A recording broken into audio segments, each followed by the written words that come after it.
माननीय प्रधानमंत्री जी,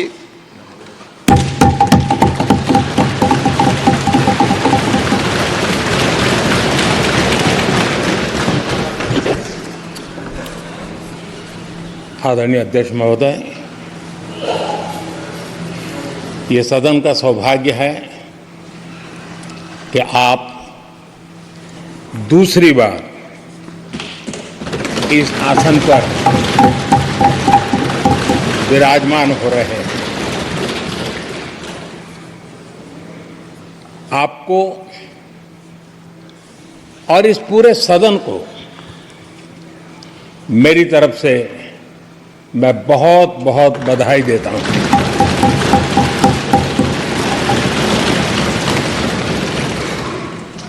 आदरणीय अध्यक्ष जी, मेरी तरफ से आपको शुभकामनाएं हैं, लेकिन इस पूरे सदन की तरफ से भी आपको अनेक अनेक शुभकामनाएं। अमृत काल के इस महत्वपूर्ण कालखंड में दूसरी बार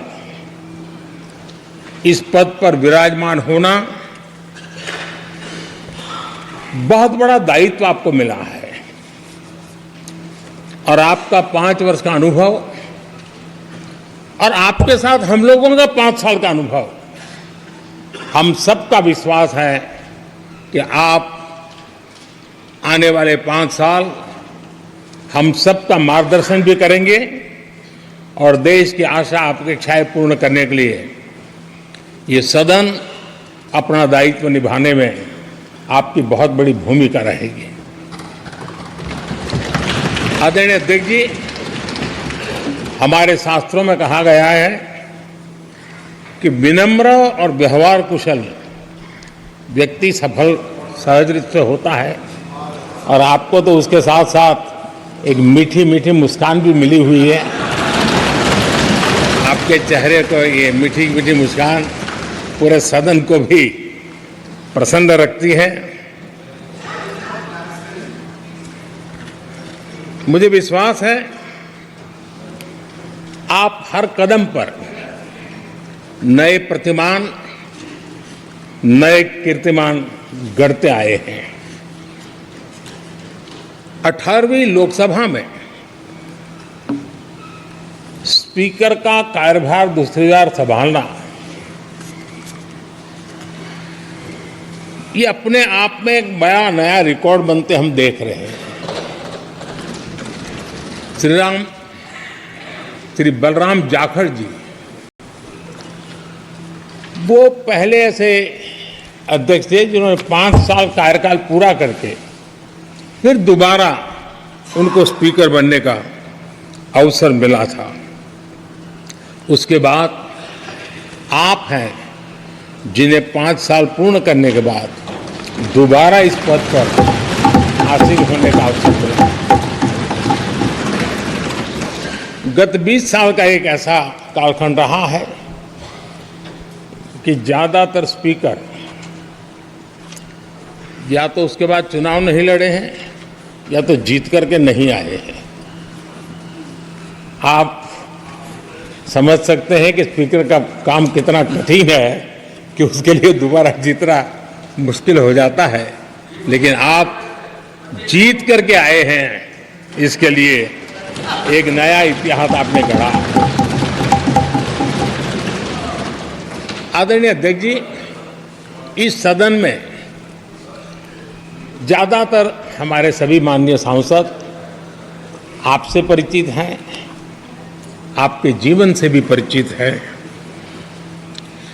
और पिछली बार मैंने इस सदन में आपके संबंध में काफी कुछ बातें रखी भी थी और मैं आज उसको दोहराना नहीं चाहता हूं, लेकिन मैं एक सांसद के रूप में और हम सभी सांसद के रूप में आप जिस प्रकार से एक सांसद के नाते काम करते हैं, ये भी जानने योग्य है और बहुत कुछ सीखने योग्य है। मुझे विश्वास है कि आपकी कार्यशैली एज ए सांसद भी हमारे जो फर्स्ट टाइमर सांसद हैं, हमारे युवा सांसद हैं, उनको जरूर प्रेरणा देगी। आपने अपने कार्यक्षेत्र में, संसदीय क्षेत्र में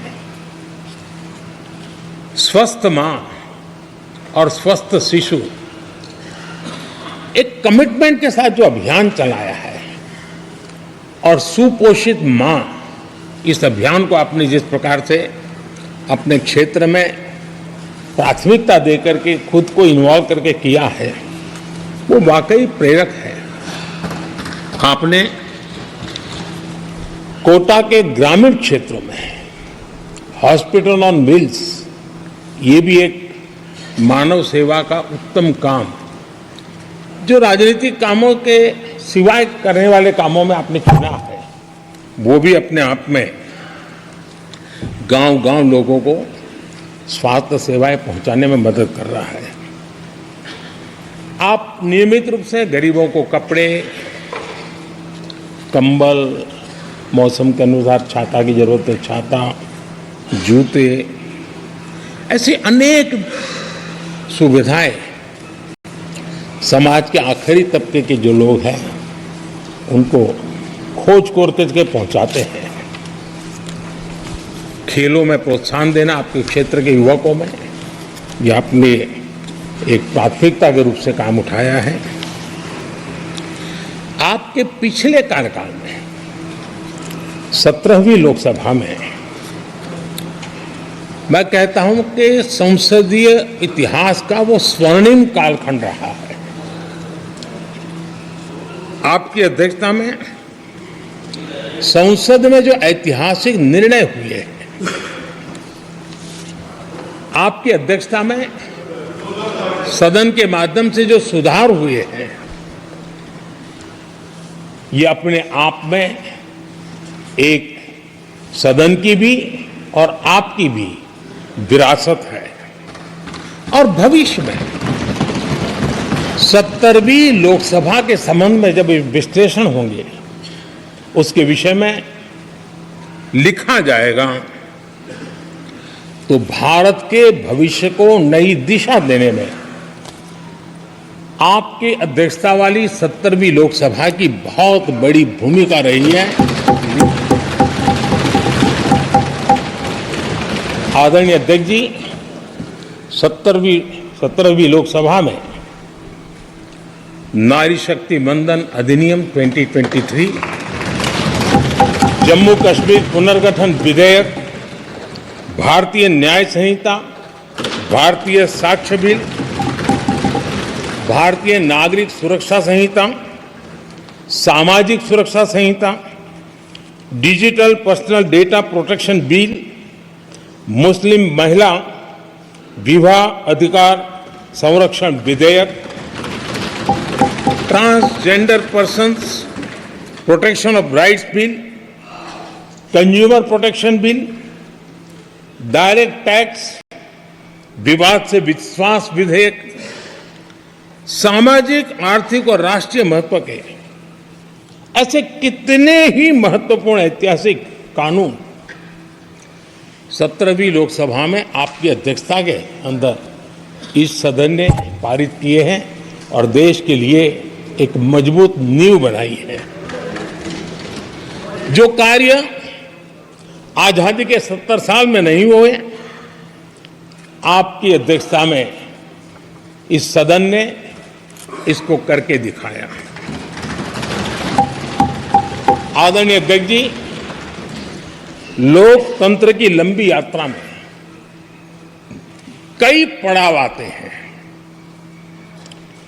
कुछ अवसर ऐसे होते हैं जब हमें कीर्तिमान स्थापित करने का सौभाग्य मिलता है।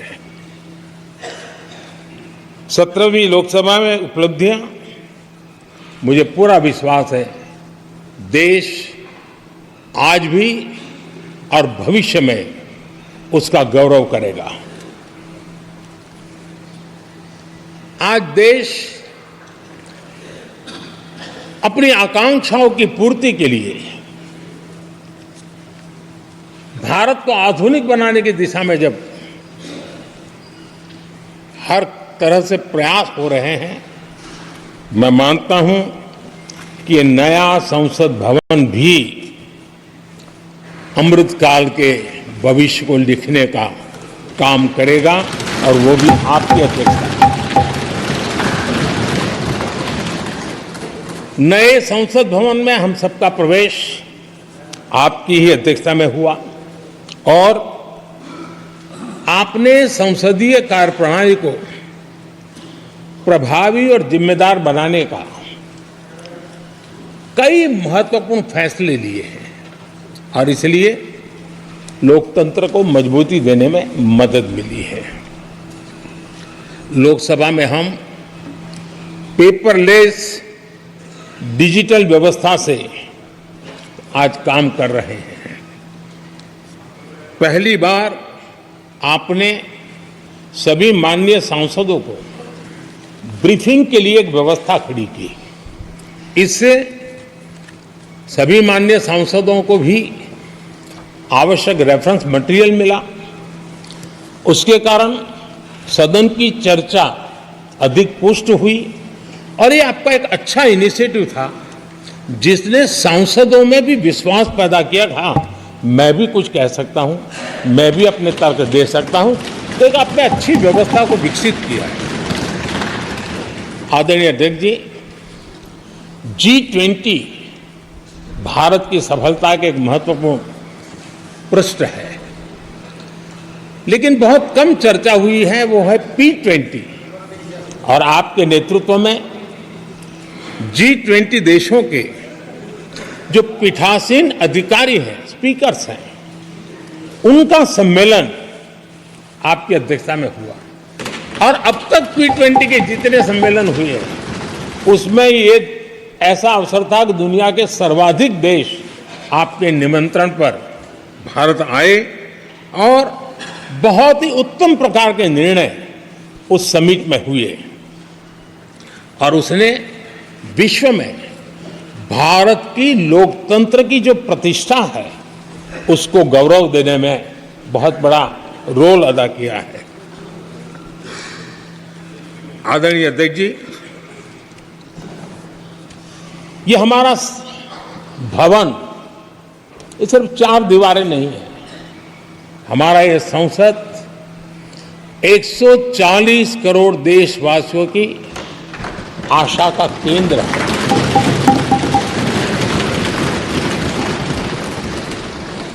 संसद की कार्यवाही, जवाबदेही और आचरण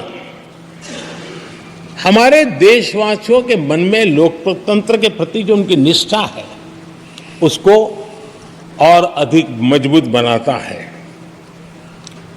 आपके मार्गदर्शन में 17वीं लोकसभा उसकी प्रोडक्टिविटी 25 साल के हाईएस्ट लेवल पर 97% रही और इसके लिए सब माननीय सदस्य तो अभिनंदन के अधिकारी हैं, लेकिन आप विशेष अभिनंदन के अधिकारी हैं। कोरोना जैसे मुश्किल कालखंड में आपने हर सांसद से व्यक्तिगत फोन पर बात करके उनका हाल पूछा। कहीं किसी सांसद की बीमारी की खबर आई तो आपने सदन के अध्यक्ष के नाते व्यक्तिगत रूप से उसकी चिंता की और वो सभी दल के सांसदों से जब मुझे सुनने को मिलता था मुझे बड़ा गर्व होता था कि जैसे आप इस सदन के परिवार के मुखिया के रूप में उस कोरोना कालखंड में भी व्यक्तिगत चिंता करते थे। कोरोना काल में भी आपने सदन का काम रुकने नहीं दिया। सांसदों ने भी आपके हर सुझाव को सर आंखों पे चढ़ाया। किसी को ऊपर बैठने के लिए कहा तो वो वहां जाके बैठा, किसी को दूसरे जगह पे जाके बैठने के लिए कहा तो वो भी बैठा, लेकिन देश के काम को किसी ने रुकने नहीं दिया। लेकिन आपने ये जो फैसले किए उसका परिणाम है कि हम उस कठिन कालखंड में भी कार्य कर पाए। और एक खुशी की बात है कि कोरोना काल में सदन ने 170% प्रोडक्टिविटी ये अपने आप में दुनिया के लिए एक बहुत बड़ी खबर है। आदरणीय अध्यक्ष जी, हम सब चाहते हैं कि सदन में आचरण, सदन के नियमों का पालन हम सब करें, और आपने बड़े सटीक तरीके से, संतुलित तरीके और कभी कभी कठोरता के साथ भी फैसले लिए हैं। मैं जानता हूं कि ऐसे निर्णय आपको पीड़ा भी देते हैं, लेकिन सदन की गरिमा और व्यक्तिगत पीड़ा के में आपने सदन की गरिमा को पसंद किया और सदन की परंपरा को बनाने का प्रयास किया। ये साहसपूर्ण काम के लिए भी आदरणीय अध्यक्ष जी, आप अभिनंदन के अधिकारी हैं। मुझे विश्वास है आदरणीय अध्यक्ष जी, आप तो सफल होने ही वाले हैं, लेकिन आपकी अध्यक्षता में यह 18वीं लोकसभा भी बहुत सफलतापूर्वक देश के नागरिकों के सपनों को पूर्ण करेगी। मैं फिर एक बार आपको इस महत्वपूर्ण दायित्व के लिए और देश को विकास की नई ऊंचाइयों पर ले जाने वाले इस सदन की अध्यक्षता के लिए हृदय से बहुत बहुत शुभकामनाएं देता हूं, बहुत बहुत बधाई देता हूं। श्री